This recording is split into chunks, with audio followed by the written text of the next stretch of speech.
Bismillahirrahmanirrahim. Alhamdulillahirabbil alamin. Wassalatu wassalamu ala sayyidina Muhammadin wa ala alihi washabihi ajmain, amma ba'du. Assalamualaikum warahmatullahi wabarakatuh. Segala puji bagi Allah, pengatur alam semesta. Selawat beserta salam kami limpahkan kepada junjungan Nabi besar Muhammad sallallahu alaihi wasallam beserta para sahabat beliau dan para keluarga. Alhamdulillah, di pagi hari ini, pagi hari yang berbahagia ini maksudnya, kita telah berjumpa kembali yaitu di dalam rangka mengenal jati diri. Ma'rifatullah, mengenal sejatinya diri di dalam Allah. Begitu. Ini ada pertanyaan dari Umi ya. Saya akan menjawab pertanyaan Umi. Kebetulan saya pernah dikasih tahu sama anak saya ya. Mutahid-hid, ini nama akunnya ya. Mutahid-hid, ini nama akunnya.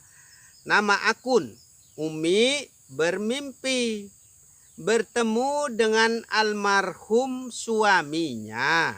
Itu di dalam mimpi itu suaminya pulang ke rumah.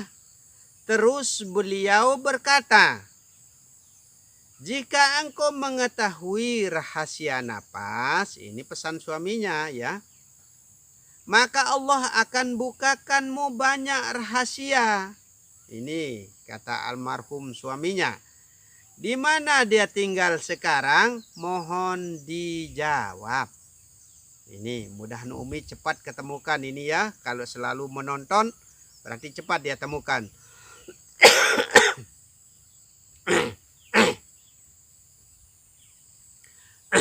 Dalam mimpi itu suaminya pulang ke rumah. Terus beliau berkata ya, jika engkau mengetahui rahasia napas, maka Allah akan bukakanmu banyak rahasia. Nah, di mana dia tinggal sekarang? Mohon dijawab. Napas ini ya, napas ini sebenarnya napasnya Allah, bukan napasnya kita. Ingat itu Mi ya, bukan napas kita, napas Allah. Maka selalu iringi napas ini dengan kalimat Allah. Nah, itu selalu kita iringi napas ini dengan menyebut nama Allah, maksudnya supaya menjadi napas Allah. Begitu. Karena sudah saya katakan ya di konten-konten yang lalu ya.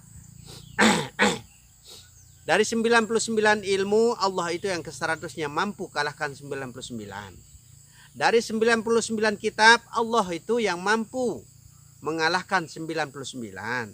Dan Allah itu nama zatnya. Maka jadikanlah kalimat Allah ini suara napasmu. Atau suara napas kita. Saya juga seperti itu. Bukan saya menganjurkan saja lalu saya tidak juga. Bukan seperti itu. Saya lebih kuat dan lebih gigih. Nah, seperti itu saya yang harus mendahului begitu. Napas ini sebenarnya napasnya Allah, bukan napas kita. Dan bukan kita yang mampu dan bisa bernapas la khaula wala yang ada pada kita. Pada badan ini maksudnya tidak berdaya. Yang ada pada badan ini quwata ilah kecuali Allah, bahwa semua itu adalah atas kehendak Allah. Berarti napas ini napasnya Allah, bukan napasnya kita, bukan kepunyaan kita. Ingatlah khaula wala yang ada pada kita. Karena kita ini tidak berdaya ya, tidak mampu dan tidak bisa bernapas, berarti napas ini adalah napasnya Allah begitu. Maka gunakanlah sifat buta, tuli dan bisu. Artinya tidak bisa apa-apa quwata illah kecuali Allah. Kita harus pakai sifat buta, tuli dan bisu. Nah itu benar-benar merasa diri tidak mampu, tidak bisa, tidak berkuasa, tiada kehendak. Itu maksudnya. Maka kita disuruh menggunakan sifat buta, tuli dan bisu. Sabar diri maksudnya. Tidak merasa pintar, tidak merasa segala-galanya. tidak merasa diri alim, tidak merasa sok berpahala, tidak merasa sok paling mau masuk surga, tidak merasa segala-galanya. Maka kita harus pakai sifat buta, tuli, bisu, dan tiada berdaya. Sudahlah kholawalah, sudah maksudnya begitu. Berarti pada hakikatnya napas ini adalah napasnya Allah ya Umi ya. Pada hakikatnya napas ini adalah napasnya Allah, bukan napas kita. Tapi diiringi, dibarengi dengan kalimat Allah. Atau hu Allah. Hu-nya ke dalam dan Allah-nya keluar. Begitu nama caranya. Itu suaranya. Kalau suaranya napas, hu Allah. Itu suaranya napas itu. Suara napas hu Allah. Tarikan napas ke dalam, bunyikan hu. Ya. Tarikan napas ke dalam, bunyikan hu. Hembusan napas keluar, bunyikan Allah. Itu bunyinya suara napas itu. Nah itu bunyinya napas. Hu Allah bunyinya. Boleh juga kita pakai Allah ke dalam, Allah keluar. Lebih mudah karena Allah menganjurkan kita. Amalkanlah apa yang paling mudah bagimu. Apa yang paling gampang bagimu. Dari Al-Quran. Allah kan mudah sekali, gampang sekali. Bahkan melebihi dari segala-galanya. Itu maksudnya. Mudah kan? Nah itu. Barang siapa yang tidak bernapas dengan kalimat hu Allah, maka kematiannya nanti tidak ubahnya dengan kematian binatang. Sungguhlah terhina kematian ini. Nah, barang siapa yang tidak menggunakan suara napasnya hu Allah, tidak ubahnya dengan kematian binatang.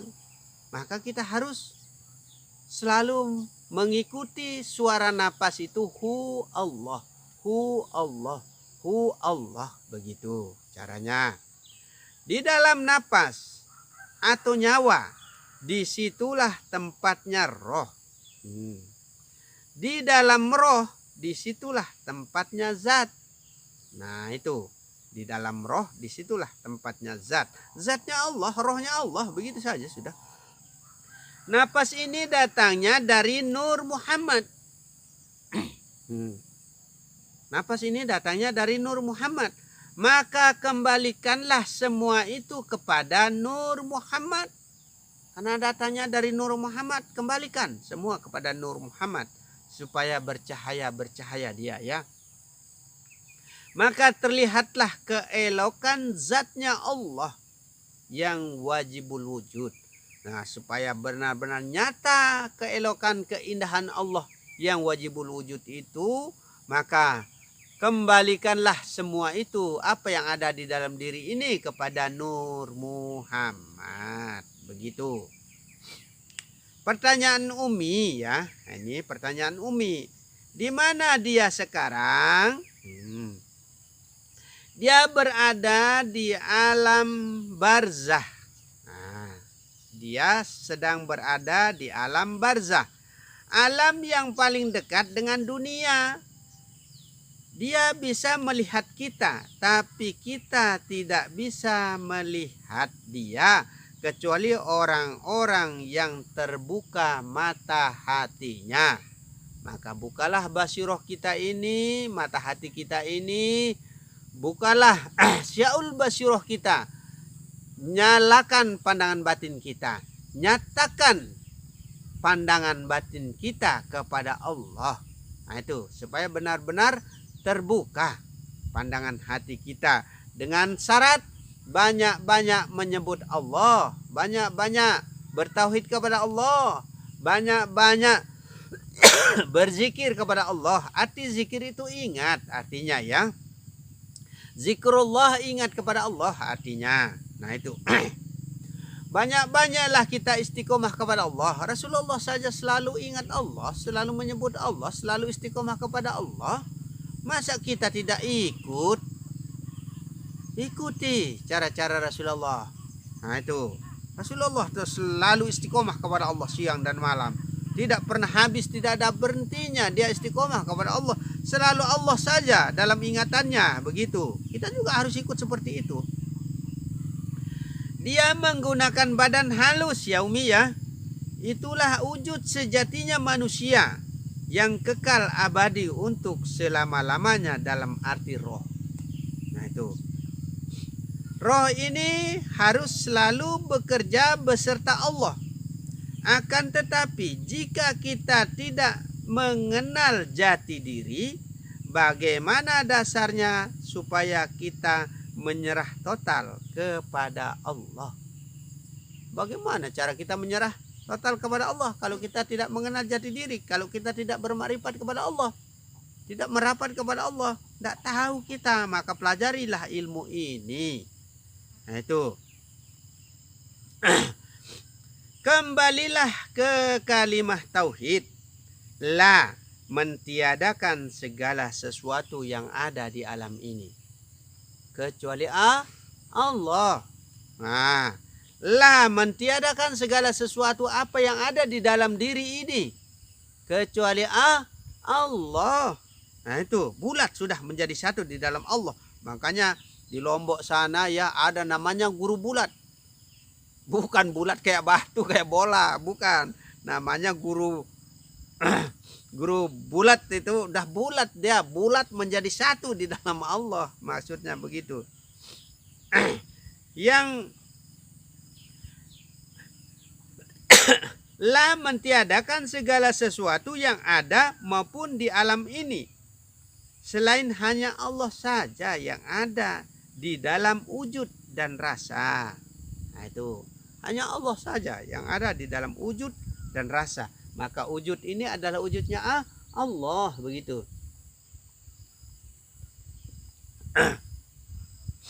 Maka wujud ini adalah wujudnya Allah.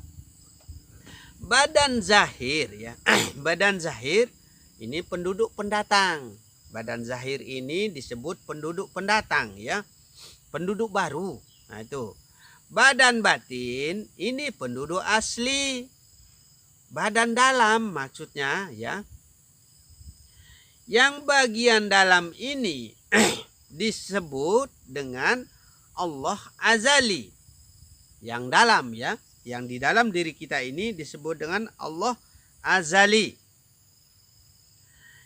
Atau yang tidak terlihat oleh mata zahir itulah yang bernama Allah azali. Yang nampak dengan nyata itulah yang namanya Allah tajali. Yang kelihatan, semua yang terlihat ini dengan mata kepala ini Allah tajali namanya. Maka ada Allah azali dan Allah tajali.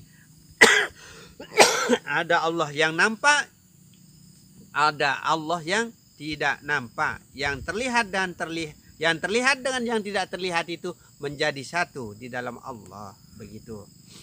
Antara luar dan dalam itu tidak pernah bisa terpisahkan.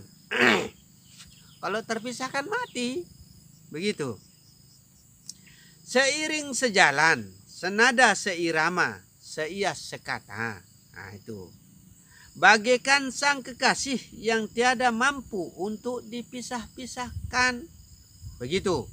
Antara kita dengan Allah, begitu. Datang dari mana ini? Tentu sekali dari bismillah. Bismillahirrahmanirrahim. Rahman dan Rahimnya itu. Bismillahirrahmanirrahim ini menandakan sifatnya Allah. Itu ada dua perkara. Contoh ya. Siang dan malam. Laki dan perempuan. Surga dan neraka. Baik dan buruk. Apapun yang mau disebutkan. Semua itu berpasang-pasangan. Itu sifatnya Allah. Maka Rahman dan Rahim itu, yang dua itu adalah sifatnya Allah. Selalu ada di alam ini dan selalu ada di dalam diri manusia. Maka ada ilmu zahir dan batin. Tuh, ada luar, ada dalam. Begitu. Inilah yang dinamakan pertemuan antara Allah dan Muhammad di dalam Johar awal. Yaitu badan maksudnya. Nah itu di dalam diri ini maksudnya. Badan ini pada hakikatnya adalah cahaya sebenarnya. Pada hakikatnya badan ini cahaya sebenarnya. Itulah yang disebut cahaya Muhammad atau Nur Muhammad. Nyawa juga adalah Nur Muhammad. Nyawa juga cahayanya Muhammad. Nur Muhammad, begitu saja sudah. Air juga adalah Nur Muhammad. Karena semua isi alam ini, alam ini juga datangnya dari Nur Muhammad. Maka tidaklah sah atau tidak sempurna kemakrifatan kepada Allah, atau tidak sempurna kita mengenal kepada Allah kalau kita tidak mengetahui asal usul kejadian daripada alam ini. Itu kejadian alam ini datangnya dari Nur Muhammad, maka yang menjadi rohnya alam itu adalah Nur Muhammad. Maka kembalikanlah semua itu apa yang ada di dalam diri kita ini kepada Nur Muhammad, dan kembalikanlah apa yang ada di alam ini kepada Nur Muhammad. Begitu. Bahkan apa yang ada di alam ini semua diciptakan dari Nur Muhammad. Datanya dari Nur Muhammad semua. Nah itu. Maka kembalikanlah apa yang ada pada dirimu maupun di luar dirimu. Semua itu adalah Nur Muhammad. Begitu.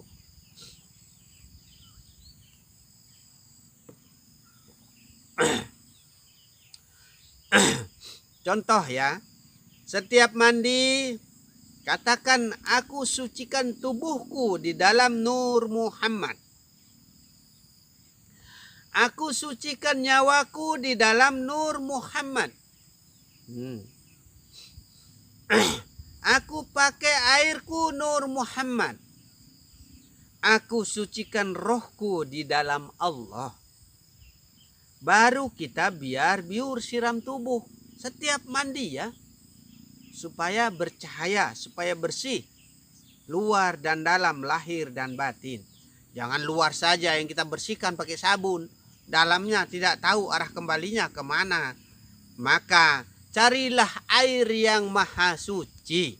Gunakanlah air yang maha suci, bukan air yang bisa mensucikan zahir saja. Kalau air itu ya mampunya mensucikan yang zahir, tapi tidak mampu mensucikan yang batin.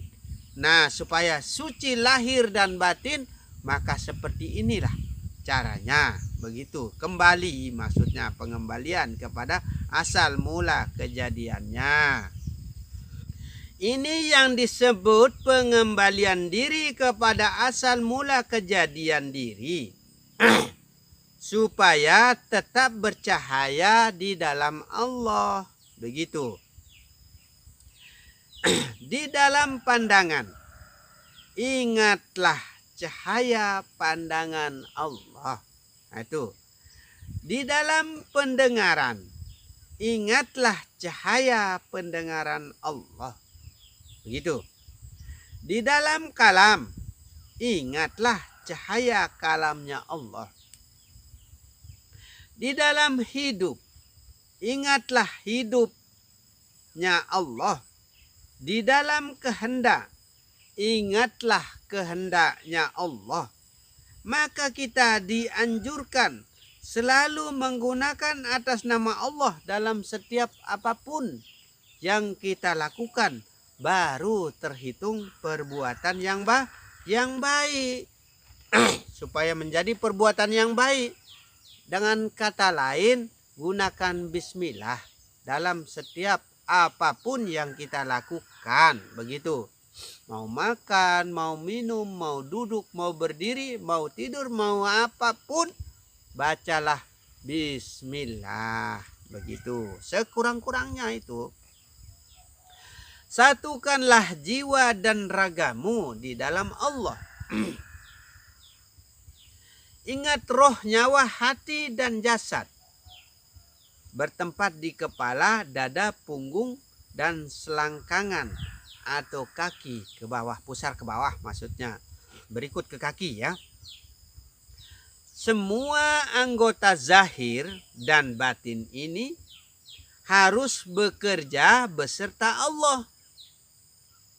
harus bekerja beserta Allah. Jika tidak, belumlah bernama manusia. Nah, jika tidak bekerja beserta Allah, tidak dibarengi dengan kalimat Allah, dengan ingatan, maksudnya belum bernama manusia. Nah itu. Supaya betul-betul menjadi manusia yang sempurna, maka ingatlah di dalam kuasamu adalah kuasa Allah. Di dalam kehendakmu adalah kehendak Allah. Di dalam kalammu adalah kalamnya Allah. Setiap gerak-gerik, tingkah laku perbuatan harus disertai Allah. Maksudnya